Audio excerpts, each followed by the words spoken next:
Hello friends, welcome to the channel Joraval classes. आज के इस वीडियो में हम अपने केमिस्ट्री के पार्ट 6 यानी कि जो चैप्टर है उसके पार्ट 6 को पढ़ने वाले हैं, जिसमें हमने पढ़ा है आज तक का पूरा सिलेबस डिफाइन कर दूं। फिजिक्स हम पढ़ चुके हैं, क्वेश्चन आंसर के साथ साथ पढ़ चुके हैं, एक एक टॉपिक क्लियर कर चुके हैं। केमिस्ट्री चल रही है, मैटर खत्म हो चुका, कॉन्सेप्ट ऑफ एलिमेंट एंड साथ ही साथ हमने गैसेस एंड लिक्विड्स भी खत्म कर दिया है। कॉन्सेप्ट ऑफ एलिमेंट हम पढ़ रहे हैं, फिजिकल एंड केमिकल चेंजेस भी हमने थोड़ा बहुत पढ़ लिया। कॉन्सेप्ट ऑफ एलिमेंट खत्म होने के बाद हम मॉलिक्यूल्स एंड एटम्स को बारे में पढ़ेंगे और साथ ही साथ आज के वीडियो में कॉन्सेप्ट ऑफ एलिमेंट हम पढ़ने वाले हैं। स्टार्ट करते हैं। जैसा कि मैंने आप सबको बताया था इसके पहले भी कि ये जो डायग्राम देख रहे हो इसको मैं समझाता हूं, ध्यान से समझिएगा कि ये जो डायग्राम है इसमें ज्यादा कुछ है नहीं, बस आपको समझना है। सबसे पहले तो ये समझो कि जो सब्सटेंस होते हैं, कोई भी जो पदार्थ होता है, ठीक है, आपके अगल बगल जितनी भी चीजें दिख रही हैं वो पदार्थों से बनी है।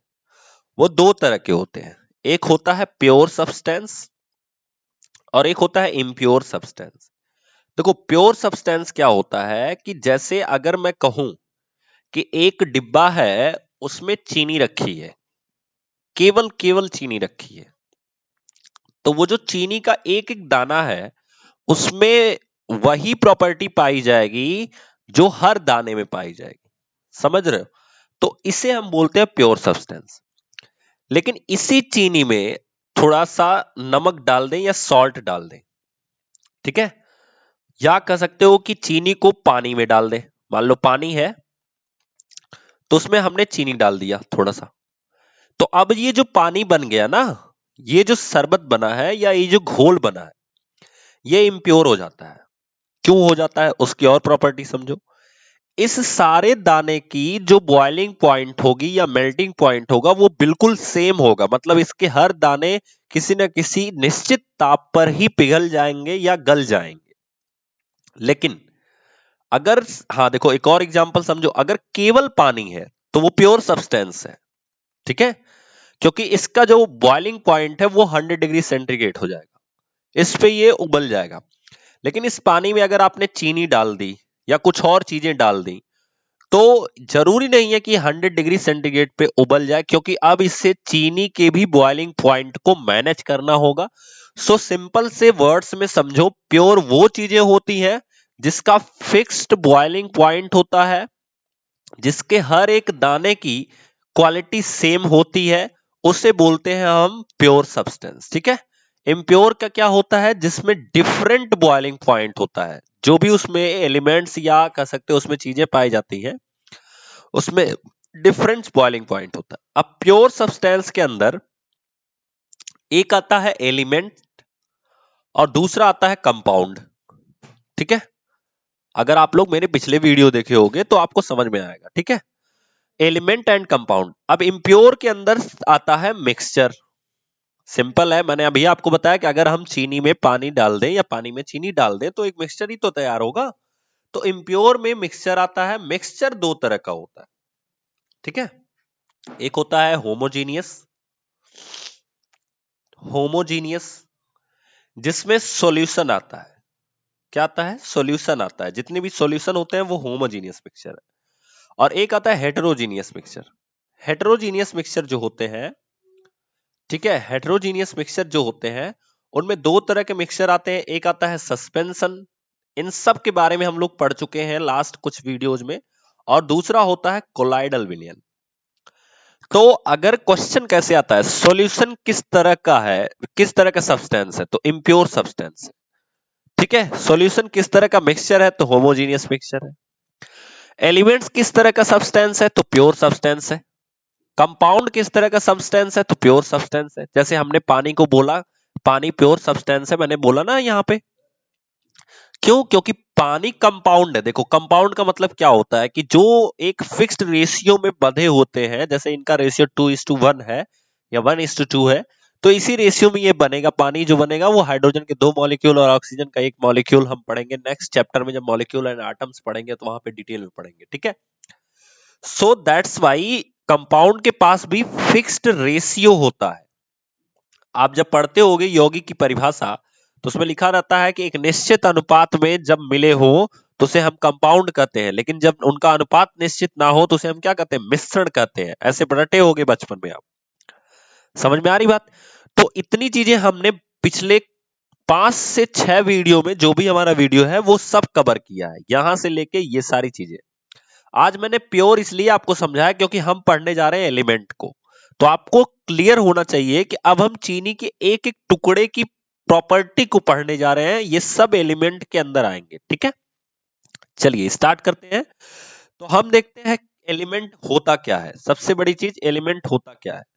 तो एलिमेंट लिखा गया है, element is a pure substance. सबसे इंपॉर्टेंट चीज याद रखना, कैसा सब्सटेंस होता है, pure substance made of one type of atom. मैंने आपको समझाया कि अगर हम चीनी ले लें एक डिब्बे में, तो उसका जो चीनी का एक एक मॉलिक्यूल है वो सब के अंदर वही प्रॉपर्टी होगी जो दूसरे मॉलिक्यूल्स के अंदर होगी। जैसे ये गोल्ड देख रहे हो, इस गोल्ड को चाहे जितना तोड़ दोगे उस सब के अंदर वही प्रॉपर्टी होगी जो इसके हर भाग में होगी। क्लियर, समझ में आया। यानी वो एक ही तरह के एटम से बने होते हैं, एक ही तरह के कणों से बने होते हैं, अलग अलग कणों से नहीं बने होते हैं। जैसे अगर हम बात करें मिक्सचर की, तो उसमें पानी भी होता है, उसमें आपकी चीनी भी होती है। सो दैट्स वाई वो एक ही तरह के कणों से नहीं बने होते हैं। तो अब क्लियर हुआ, एलिमेंट जो होते हैं वो क्या होते हैं, प्योर सब्सटेंस होते हैं। Element are divided into metals and non metals, ठीक है। अब मेटल क्या होती है, धातुएं होती है। अब इनके बारे में हम डिटेल में नेक्स्ट वीडियो में, या हमारा जो अगला चैप्टर आएगा जिसमें हम पढ़ेंगे आपके एटम्स के बारे में, मॉलिक्यूल्स के बारे में, तो उसमें हम डिटेल में पढ़ेंगे मेटल एंड नॉन मेटल को। क्लियर। हालांकि यहाँ पे एग्जाम्पल दिया गया है, उसको आप नोट कर सकते हो अपनी नोट्स में कि नॉन मेटल क्या होते हैं, जिसमें जो कार्बन, जैसे एग्जाम्पल में कार्बन दिया गया है, ऑक्सीजन दिया गया है, हाइड्रोजन दिया गया है या नाइट्रोजन दिया गया है। अगर यहाँ पे ध्यान से देखोगे तो उसमें मैक्सिमम क्या है, गैसें हैं। आगे देखो, अब मेटल क्या होते हैं। तो मेटल जो होते हैं, जैसे यहाँ पे एल्यूमिनियम दिया गया है, आयरन दिया गया है, कॉपर दिया गया है, गोल्ड दिया गया है, इसमें मैक्सिमम क्या है, सॉलिड है। समझ रहे हो। तो ये ऐसी भी प्रॉपर्टी हम पढ़ेंगे कि नॉन मेटल किस तरह के होते हैं, मेटल किस तरह के होते हैं, ये सारी चीजों की प्रॉपर्टी को हम डिटेल में पढ़ेंगे, ठीक है। चलिए अब देखते हैं इनको हम रिप्रेजेंट कैसे करते हैं। मैं आज बेसिक नॉलेज आपको दे रहा हूं एलिमेंट का। नेक्स्ट वीडियो में जब हम लोग एटम एंड मॉलिक्यूल के चैप्टर को करेंगे तो डिटेल में पढ़ेंगे कैसे कैसे इनको करा जाता है। और जो लोग पहली बार जुड़ रहे हैं हमारे इस वीडियो से या चैनल से, वो लोग अपना नाम और पोस्ट इस नंबर पे मैसेज कर सकते हैं, जिससे उनको एक ब्रॉडकास्ट ग्रुप से जोड़ा जाएगा और उन्हें टाइम टू टाइम नोटिफिकेशन मिलती रहेगी regarding KBS vacancy, regarding KBS other things. आपको टाइम टू टाइम नोटिफिकेशन मिलती रहेगी, जो कि अंकित सर का नंबर है। और इन ये खुद ऑलरेडी एक केबी में टीचर है। चलिए आगे देखते हैं। Element symbols are a useful and universal way of abbreviate the name of an element.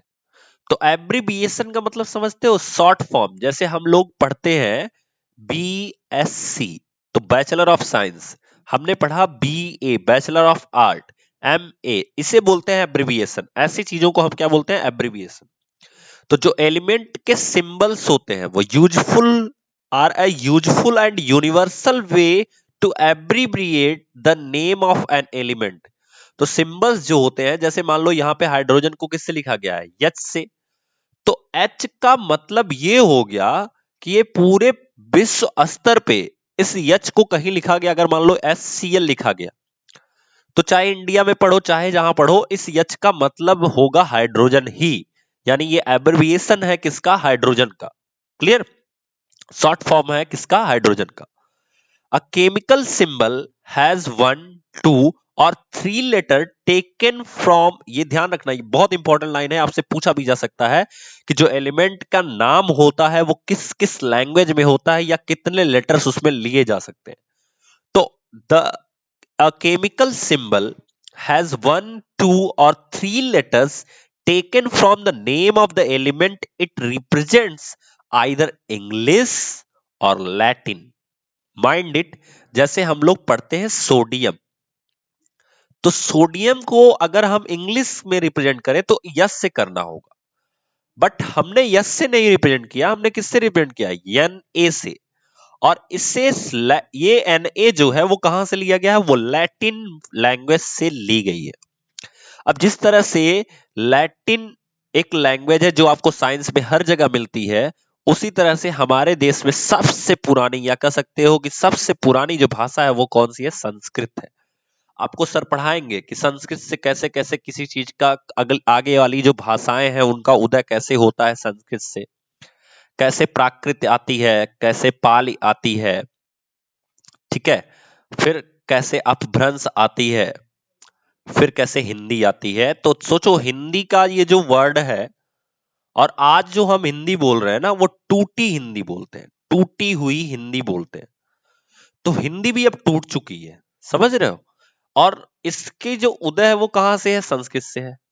तो इसीलिए कुछ ऐसे वर्ड्स होते हैं, अब सबसे टफ लैंग्वेज कौन सी बन जाएगी, संस्कृत, क्योंकि संस्कृत के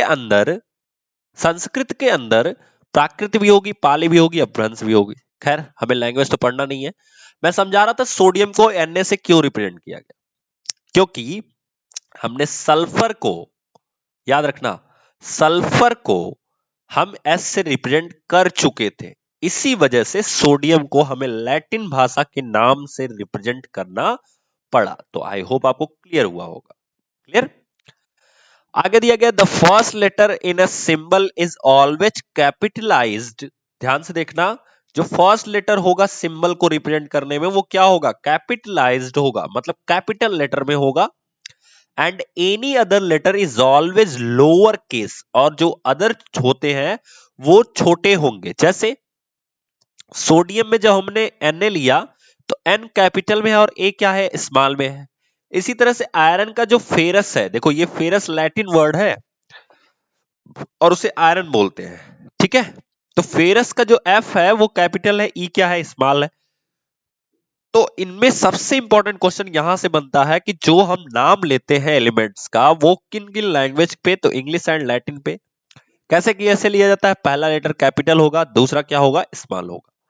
फिर इसी तरह से लेड का है तो लेड में P कैपिटल है, B क्या है, स्मॉल है। याद रखो कभी कभी आपसे पूछ लिया जाता है कि लेड को किस सिंबल से रिप्रेजेंट करते हैं, मैक्सिमम लोगों को पता ही नहीं होता है। तो ये चीजें याद रख लो, ये बहुत इंपॉर्टेंट है, जिनका रिप्रेजेंटेशन दूसरे नाम से है यानी इंग्लिश से नहीं है। जैसे ऊपर के तीन देखोगे तो हाइड्रोजन का यस से है, समझ में आता है, कैल्शियम का Ca है, समझ में आता है, क्लोरीन का Cl है, समझ में आता है। But sodium, iron and lead ऐसे तीन हैं जिनका आपको समझने में बहुत प्रॉब्लम हो सकती है। सो दैट्स व्हाई ये बहुत इंपॉर्टेंट है, ठीक है। अगला आता है सिंबल्स ऑफ एलिमेंट्स। सिंबल, तो जो सिंबल होता है एलिमेंट का वो क्या होता है, रिप्रेजेंट। अब शॉर्ट फॉर्म में मैंने आपको सीधा सीधा बताया, represents the name of an element. जो सिंबल होता है वो एलिमेंट के नाम को प्रदर्शित करता है। कंसिस्ट ऑफ वन और टू लेटर, मैंने आपको बताया था। स्टार्ट विथ कैपिटल लेटर, सारी चीजें हो गई हैं। जैसे यहां पे देखो, कार्बन को हमने किससे लिखा है, C से, नाइट्रोजन को N से, फ्लोरीन को F से, ऑक्सीजन को O से, cobalt CO, calcium Ca, aluminium Al and magnesium Mg। मैं आपको शुरू से पेरियोडिक टेबल में जो पहला एटॉमिक नंबर होता है और जो 19वां एटॉमिक नंबर होता है वहां तक की पूरे लिस्ट को दिखाऊंगा, और आपके जुबान पे याद होना चाहिए, नहीं तो नेक्स्ट चैप्टर जो हम पढ़ेंगे वो बिल्कुल समझ में नहीं आने वाला है।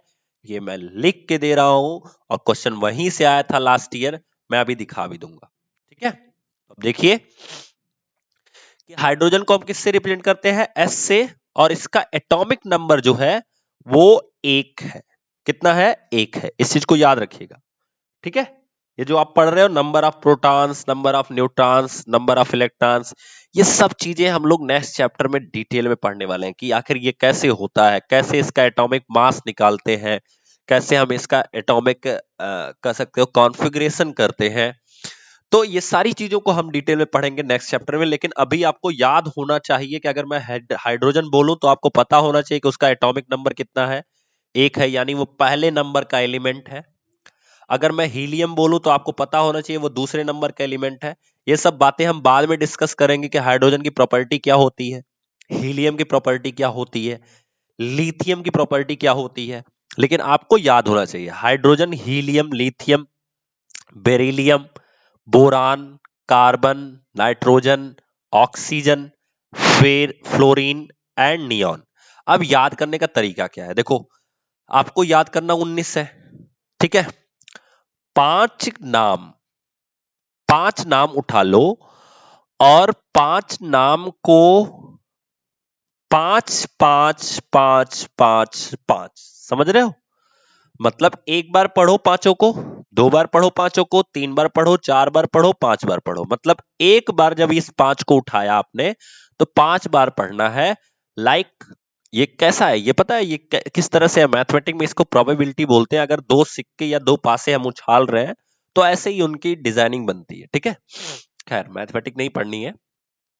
तो मैंने क्या बोला, 5 नाम नोट करो और उसको एक नाम को 5 बार, फिर 5 बार, फिर 5 बार, फिर 5 बार, फिर 5 बार, फिर तुरंत इसको राइट करो, ठीक।